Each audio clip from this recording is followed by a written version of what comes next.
We were married for 9 years. 9 years of shared mornings, late-night conversations, laughter, arguments, rebuilding. We weren't perfect, but I believe we were solid, real, the kind of partnership that could weather anything. Her name is Marissa. Beautiful, effortlessly magnetic. The sort of woman who didn't need to speak to be noticed. Just stepping into a room shifted the energy. For the longest time, she felt like home.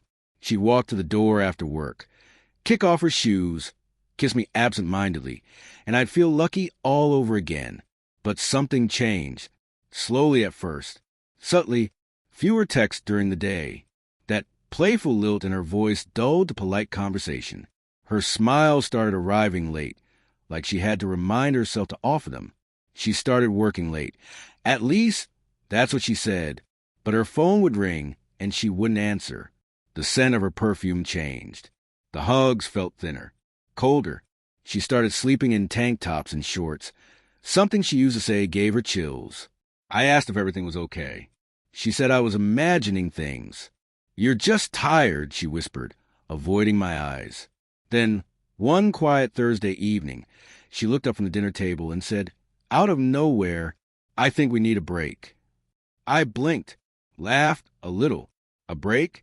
What is this, college? She didn't smile, just stared at her plate. I need space, time to think, figure myself out. That phrase, figure myself out, hit harder than she knew. I asked her plainly, "Is there someone else?" She hesitated. That pause told me everything I needed to know. But I didn't shout. I didn't accuse. I just nodded. "All right," I said. She looked stunned, almost disappointed. Maybe she expected a scene. Maybe she wanted to feel like the one who had been wronged. I didn't give her that. The next morning, she packed a bag and said she'd be staying with her friend Leah for a while. That night, I called Leah, just to be sure. She answered groggily. "Hey, Andrew, everything okay?" "Yeah," I said. "Just wanted to thank you for letting Marissa stay with you." Silence. Then, "What do you mean?" And just like that, the second knife twisted. She wasn't at Leah's. Still, I didn't confront her. I waited. I watched. And I prepared. Quietly. I hired a private investigator. $1, 800 well spent. Within 3 days, I had what I needed. Photos of her at a coffee shop, laughing across the table from a man named Brad. That night, checking into a boutique hotel. The next morning, leaving in his hoodie. The break was a bridge. A clever little lie to cross into someone else's arms without burning the one she left behind. But I didn't implode. I didn't beg. I made a plan. In the quiet. I began the process of letting go, not just of her, but of everything we had built together.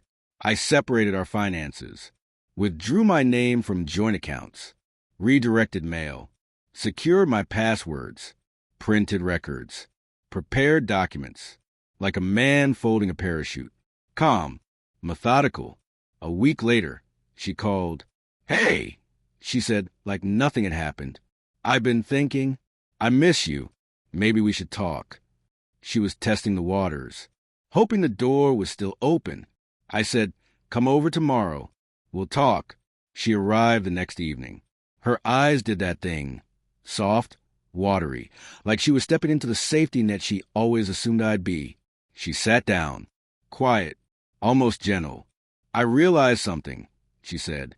"Breaks don't fix things. We should have faced it together. I'm sorry."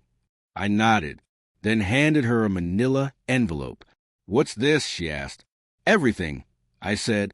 "Photos, receipts, a full week's worth of your thinking.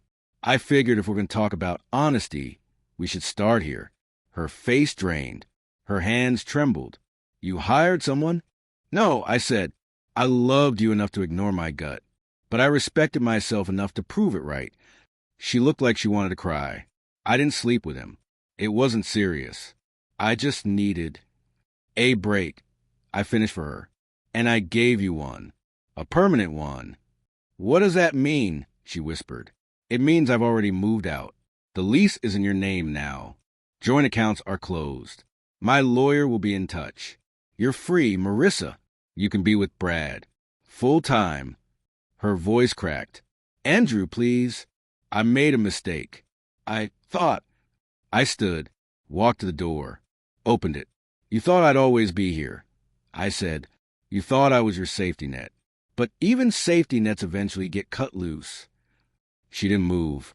Just sat there in the home we once shared. Silent, stunned, shattered. And I walked away. No yelling. No drama. Just peace. That was 3 years ago. Since then, I've started my own business. Traveled. Made new friends. Relearned joy. Most of all, I discovered just how much strength there is in walking away. Not out of revenge, but out of self-respect. Last I heard, Brad ghosted her after 3 months. She reached out once. A long email with, I miss us in the subject line. I never replied. Some breaks are just pauses. But others, they're endings, disguised as hesitation. And the smartest thing I ever did was let her believe it was her decision.